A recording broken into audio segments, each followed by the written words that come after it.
Hollywood. The 1920s were the golden age of film with actors and actresses like Charlie Chaplin, Douglas Fairbanks, Lillian Gish, and last but most certainly not least, Mary Pickford.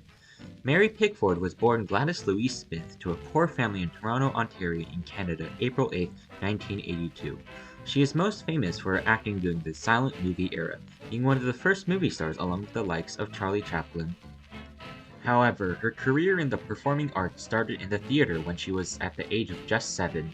She debuted at the Cumming Stock Company in Toronto's Princess Theatre, where she was nicknamed Baby Gladys on the count of her age and small stature.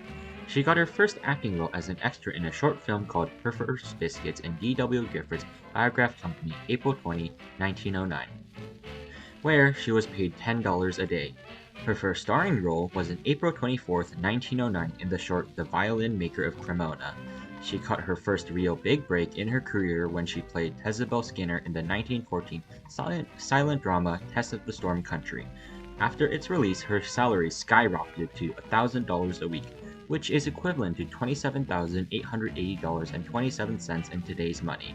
She became a countrywide sensation, gaining the now famous nickname America's Sweetheart.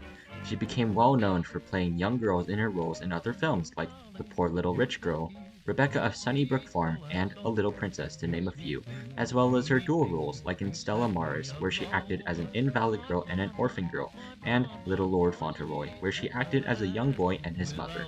Mary Pickford's last silent film was My Best Girl, released October 31st, 1927. Despite claiming sound in movies was like putting lipstick on the Venus de Milo, she went along with the new generation of entertainment and starred in the talkie Coquette, released April 21st, 1929, in which she won the Best Actress award a year later. She had also cut her famous golden curls of a hair to a shorter length, which offended the entire nation. Her acting career at this point had started to decline, and she released her last movie, Secrets, March 15, 1933.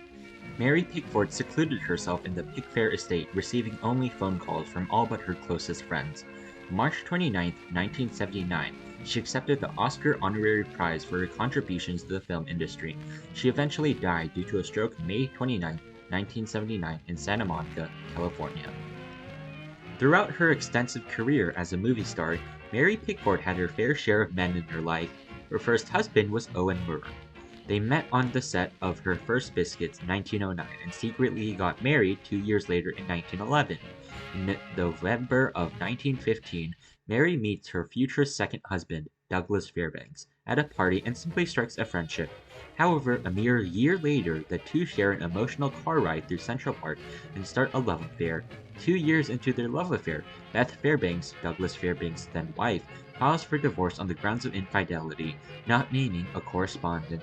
2 years after that, Mary Pickford files a divorce with Owen Moore on the grounds of desertion. Just a few weeks after that, Mary Pickford and Douglas Fairbanks marry and join fellow newlyweds Frances Marion and Fred Thompson on a honeymoon to Europe. The famous Pickford estate was also created at this time. After 13 years of marriage, Mary sues Doug for divorce. June 24, 1937, 4 years after her divorce with Doug, Mary Pickford marries Charles Buddy Rogers, a fellow actor and her third husband. The two remained together for the rest of their lives.